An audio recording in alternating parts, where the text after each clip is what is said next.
Hello guys, in today's video I'm going to show you how to fix Call of Duty Warzone to not launching. If you want to fix this problem, all you have to do first click here and now go to Windows Update Settings, check for updates and make sure you have the latest update, and then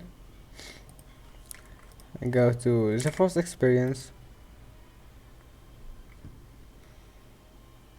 drivers, check for updates, and then you must have the latest update for your graphics card. Go to Device Manager, Display Adapters, right click Updates, search automatically for drivers, do the same thing to the next one here, and then after that go to Task Manager. Wait, before that you need to restart your PC and then go to Task Manager. Now just close all the applications that you don't need and that you know what they do, and after that your problem must be fixed. See you in the next video.